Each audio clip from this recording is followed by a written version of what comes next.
Hello and welcome to Boardscape. I'm Aaron, and today I'm taking a look at a couple new Kickstarter games that have arrived this last week. First up, we're taking a look at Carnegie, the Deluxe Edition. Doing very well for itself with over 3,000 backers, 3,600 backers to be exact, over $300,000 raised, and 7 days still to go. This will probably reach, I believe, over 500,000 by the time it's all over.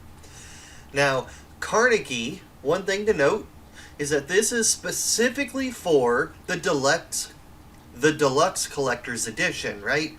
They tell you straight up this is going to be at retail. They're hoping for the game to be out by the end of this year and actually shooting for a November release, so this could even be on people's games of the year. And like I said, this will be at retail. What you are paying for here is the deluxe edition, and it has a deluxe price like most Kickstarter games.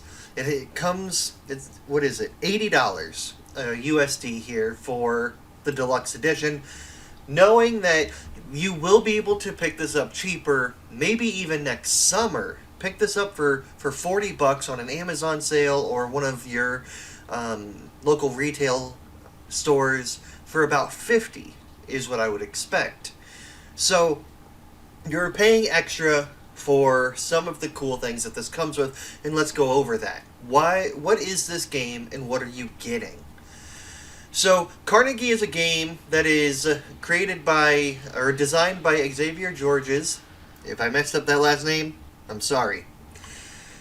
Who is the creator of Carson City, Troyes, and Black Angel, all games that have wonderful backings, great scores on BGG, and people love. Black Angel over the last few years has been one that has constantly come up over and over again as an amazing game that has everybody talking, right?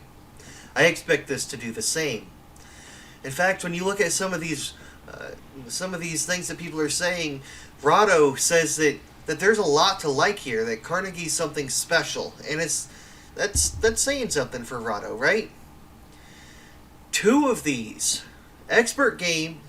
people here, Expert Games and Meeple of the Rainbow, say that this is even possibly going to be a Game Awards of 2021, maybe even a Game of the Year, which is crazy to talk about when it's January.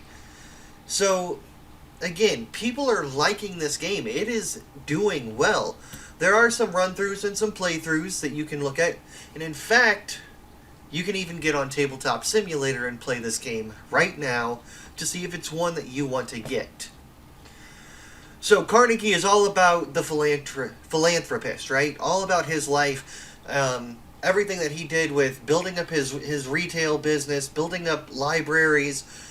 This entire game is focused around the way that he lived his life, which is an interesting concept. In Carnegie, you are going to be picking from one of 4 actions. Everybody will do that action. So, if I pick, I think it tells you down here, well, I'll scroll back up here in a second, but how to play. So there are 4 different action selections here that you can pick from, and depending on what you pick, everybody else at the table will be doing that. As you do it, certain things, events will trigger where you receive income or make donations, and when you donate, you're actually getting victory points. So that is actually going to be one of the main ways that you are scoring victory points, is making sure that you're donating plenty of money, the same way that Carnegie did in his life, right? Donating money to libraries all over the country. So there's this interplay here where you're trying to build up your business, you're trying to pick the lanes that are best for you, but also give you the best benefit when people pick other lanes. So again, there's this little interplay there of what are you going to pick, what do you think other people are going to pick, and how can you reap the rewards of other people's selections. After 20 rounds, you pretty much count up your victory points. Whoever gets the most wins. Now, there is a lot more to this game than just that, but that's a basic overview of what you would be doing. You're building up your rail lines and doing those 4 actions. So, overall, I mean, the art being by Ian O'Toole is not what I expected. It still has that, while there's color here, it's still got that drab look that so many of these heavy to medium weight Euros have. So, very pastel, light,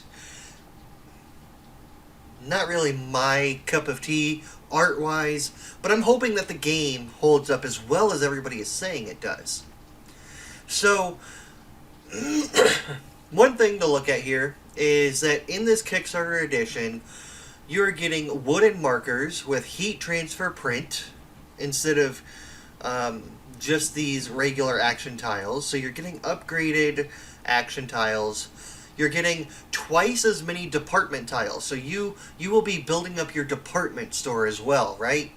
And 1, 2, 3, 4 rows of 4. So you get 16 there.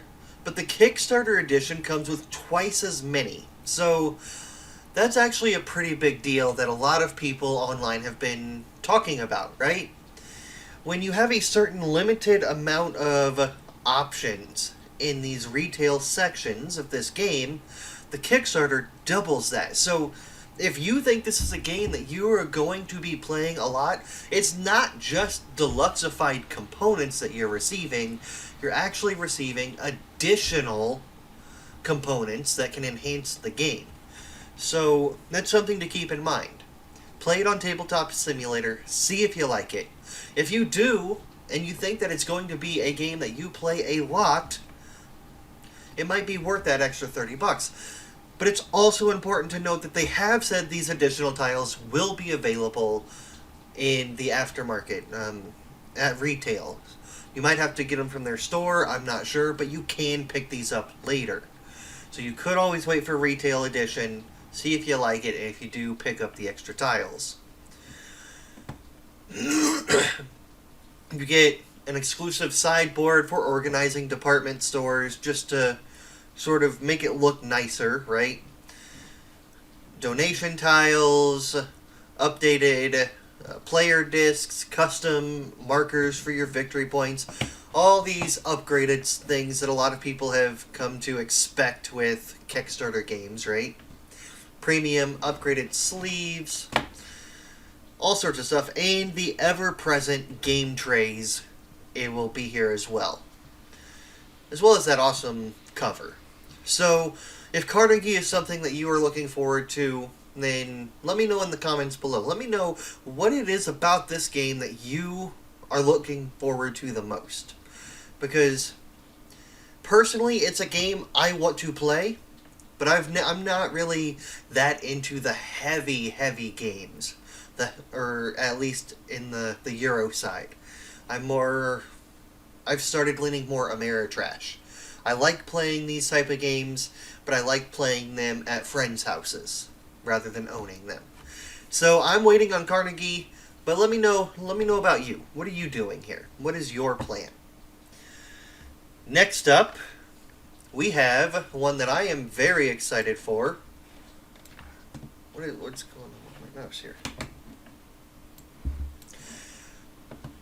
Radlands. Now, Radlands has over 4,000 backers, $200,000 raised, and 12 days to go, and looks like one of the coolest games that I have seen, at least art-wise, in a long time. This neon, pastel, punk-looking art here is what this game is revolving around. All the art. So in Radlands, you are playing a 2-player game of destroy each other, right? You start with 6 cards, or 6 bases. You have these bases, and whoever destroys the other person's 3 bases first wins the game. Pretty simple, right? Well, there is a lot of interplay here with these cards. So you're going to start with 6 of these black bordered cards, 6 home bases. And these cover everything from, you can see here, a supply depot to a construction yard, all the way to a parachute trooper yard. Like, they got some to an arcade, all sorts of different varying locale to become your home bases. Or what do they call them? Camps, I think, in this game. Now, as you pick these cards, you're picking abilities that come with them here at the bottom, as well as how many cards you draw. These symbols here, as you see here on my mouse, are how many cards you draw. So you get 2, 0, and 2. You are getting 4 cards based off of your camps. Now you'll have your camps in front of you, and you're basically building out lanes of people who are protecting them. And again, these people have interplay with all sorts of different abilities, different things they can do. And you're basically just throwing people out there, trying your best to keep your home bases under control and to not get damaged. Now, one of the cool things also, as it shows here, you're putting your people in front of your bases, you're activating their abilities with water, doing all sorts of these types of things. But one of the cool things is you are also triggering events. And these events change the entire game. Because they have everything in these events from napalm, which just completely destroys an entire row of people, to, a truce, where all of a sudden you and your opponents have been laying down all these people, and you lay down this truce card when that event triggers, because sometimes the powerful events have to be pushed forward. It takes a little bit of time, a couple turns, for these events to go off. When this truce triggers, everybody picks up all of their people. And you basically are starting over. Like, okay, we had a truce, we're starting over here. There is a lot of cool interplay here with all of these cards. And of course, you're trying to become the Alpha Tribe with the coolest teeth. So Radlands is a small $40 game, 40 USD, not bad at all. Like, 40 bucks. We have all of these major campaigns. Even Carnegie with its updated things is still 80 bucks plus 15 shipping. Is going to cost almost $100 after taxes and shipping to get that deluxe edition of Carnegie, when you can pick it up for 50 bucks later. Well, the non-deluxe edition. There's not been too many games on Kickstarter recently in this $40, $50 range. The last one that really caught my attention, I think, was called Cascadia, which I am looking forward to getting this year. But Radlands, being around that $40 range, actually makes me want to upgrade it. You see, it comes in this cool little box, and I have a small box of boxes, of small box games. This is a game that I'd like to actually put on my shelf, though, and they give me a way to do that. As I scroll down here, you can see some of the amazing art. I really like this Oasis. I could stare at this art for days. As I go down here, through the people, the events, the water, all these things, they let you have this for an extra 20 bucks, making this a $60 game instead. It upgrades and gives you 2 player mats and a new box that can sit well on your shelf. Now, that's not something a lot of people are going to care about, I don't think. I might be wrong. But I think that these player mats enhance the gameplay significantly, mainly just aesthetically. But it really brings out the way that the game is, lays it all out on the table, saying, here is this giant neon mat for you to put all your neon cards on. And to me, as much as I like Radlands, I like this option for these mats, as well as the fact that they are still giving you this other box. So if you want to just take it on a road trip and you don't want to worry about the mats, you can still just take the small box. They're actually giving you the small box and the big one, which is pretty rad. Now here's one of the player mats, and as it says, final product might vary. And here's what the other one is. I hope they keep both of these because I like the fact that they are different. I like that they are giving a little bit of a different ambiance on the different sides of the table, where you go from this light pink to this darker purple, and on the opposite side you have the darker purple to a green. It's all, there's a progression going to be on the table. If you're interested in Radlands, you can get on, download the rulebook. But again, let me know what you think about this game. Is it something that interests you for the price range? Next, I have another R game. We go from Radlands to Reload. Reload is doing okay for itself. Over 500 backers, $39,000 raised, 18 days to go, and another cheap game. Reload is primarily going to be a battle royale experience, they say. And really it seems like a smallish, area control-ish type game, which I guess is what battle royale is in a way. But this is going to be a dice-driven character, I keep saying it, but battle royale, right? Now this campaign, I think, might have done a lot better if they had a better layout, but that's another discussion. They give you a little bit here of the gameplay, but this is all they give you. That you have unique characters, you have some dice, and you have some cards. They give you a little more later, but really somebody that's just scrolling through, looks at the top, there's not much here to really grab people's attention. That's just, for all you thinking about Kickstarters out there, have a better layout than this.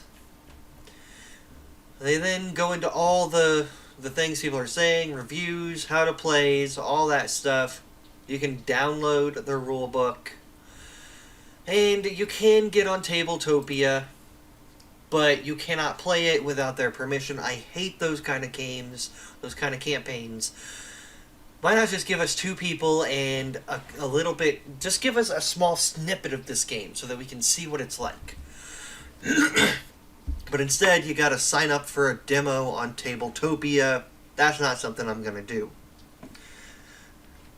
So, Reload gives you these tiles and 4 different characters. As I said, it's dice driven, so you're rolling your dice and trying to do different actions while you run around the board and pretty much kill the other people. For $30, it seems like a pretty lightweight, easy to get out game, especially for if you have smaller kids. People who like Fortnite and want... So you could easily say, hey, I have the Fortnite video game. And yes, that may not be exactly correct, but for a 10-year-old who's obsessed with it, this might be an entry point for them into this. So, yeah, again, this all should have been at the top. I don't know why it's halfway through the campaign, but you get all these things. You get the dice, you get the 29 island hex tiles that you can lay out in a variety of ways, always changing up the game. And of course, cards. Now, for an extra $10, I think this is worth it. I don't know if you do, but it adds an entire different game mode where it gives you the capture the flag mode. So, going from $29 to $39, you get capture the flag, an entire new game mode, like I said.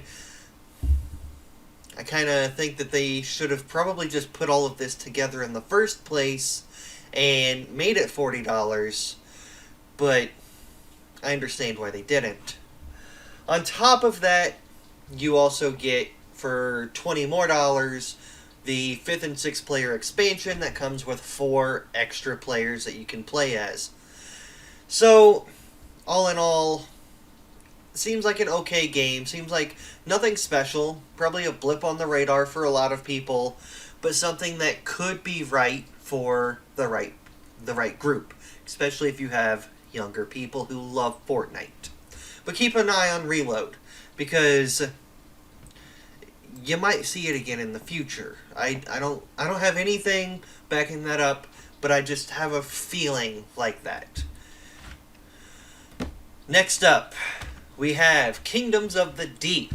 Now this is a game that I like and will most likely be backing. I'm going to wait till the last couple days though to make up my mind.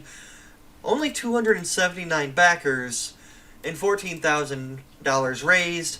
This is an area control game that takes place under the sea. A very light area control game that I could see being the perfect introductory game for area control. Now, I love games like Innis and Blood Rage, and not too many people are able to just, who are not into board games, are able to just sit down and get those. This, though, is more of the Settlers of Catan of area control. And I like that. I think that this is perfect for those kind of people. A lightweight area control game for 1 to 6 people, including a solo mode, which always keeps me intrigued. Now, you get 19 different hex tiles, and what is this? 6 different factions that you can play as. 6 different animals. You get turtles, seahorses, stingrays, octopi, what is that? Not walruses. My wife's gonna kill me. That's her favorite animal. It's not a walrus. It's a narwhal. You get narwhals and you get crabs. And in fact, the narwhals are one of the reasons that I am mainly considering getting this game. My wife loves lighter games, and narwhals are her favorite creature. So a lightweight game where she can play as narwhals, I might be able to get this to the table quite often. You're going to get a player board for each of these games, or for each faction, that is going to have upgrades that you can use throughout the game. Now, it says you get 36 action cards, and that's because you have, and let me just save that for down here. You also get the Atlantis Castle and other components, whatever. As an add-on, you can get custom meeples, which if you're getting this game, you better get these custom meeples, because otherwise you just get cubes. Nobody wants cubes. Get the custom meeples, right? Do you want these all over your board? Or do you want these all over your board? Easy choice for me. Anyways, besides that, in this game, you are going to have 6 different actions that you can choose, and every time you choose one of your 6 cards, you lay it down, and your next turn, you only have 5 to choose from. When you pick one of those, you lay it down. Next turn, you only have 4 to choose from, until you use one of your cards that allows you to get the others. Let's run over these really fast. One of these actions that you can use is the move action, where you, pretty simple, right? You simply move your cubes around the board, and you're doing this to avoid the sharks, gain new territory, stuff like that. After the move action, you have the deploy action, which allows you to put cubes on the areas that you already control, as well as adjacent sections. You have the bolster card, which allows you, every person has their own terrain type, and the bolster card allows you to put cubes on those terrain type tiles. The upgrade cards allow you to upgrade different sections of your player board, which then increase and make your other cards better. As you see here, they are showing you that when you upgrade the move action, then you are able to move more and or farther. And then there's also the shark action, which is basically the I'm going to screw you over, I'm attacking you with the shark action. This is where you move it and watch. Oh, they disappear. The shark eats all these creatures. So, you are trying to position yourself the best that you can, keeping the shark away from you while eating other people, all that jazz. Finally, there is the reset card, which lets you pick all the cards you've used up and put them back in your hand. It's the same system as, Concordia. So if you've played that before or similar games, then you pretty much know what this is like, except in an area control environment. Now after, 3, 6, 9, after 9 times of the reset being used, the game is over. And it's set into 3 different ages of scoring rounds. So every time somebody uses the reset action, you move this cube, or you move this forward, and you score after every 3 rounds, and on the 9th round, you score the endgame points. Just a quick, easy way to understand that's your reset cards are also your time limit.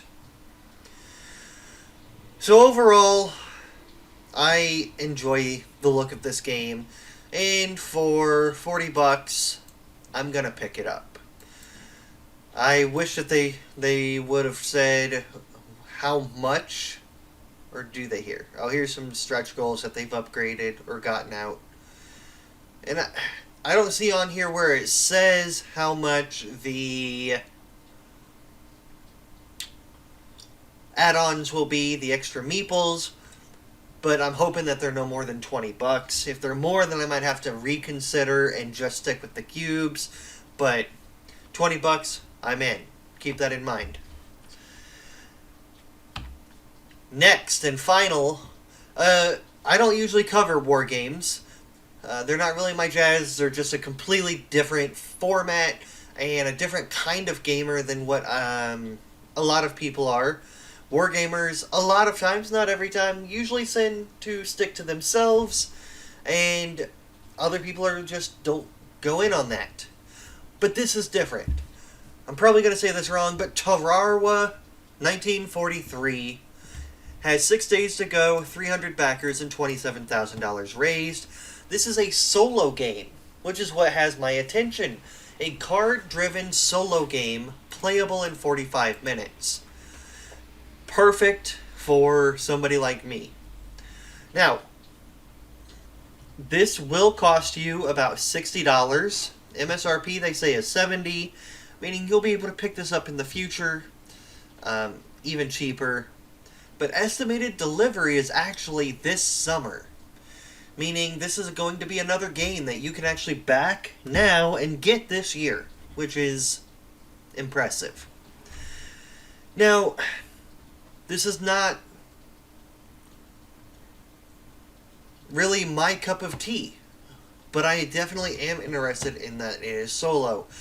So, you can get on here and look at the how to play, you can look at the rules.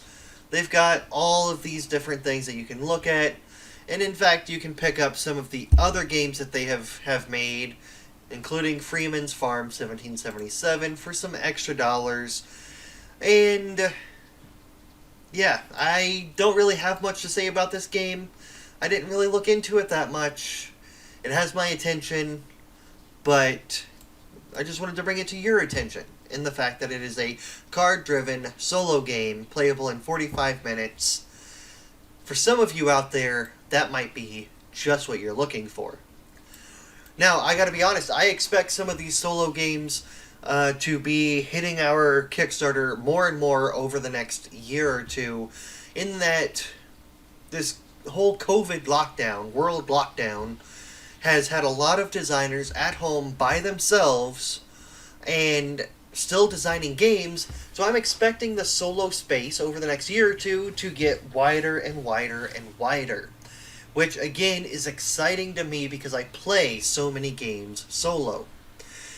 But let me know what you think about Tarawa.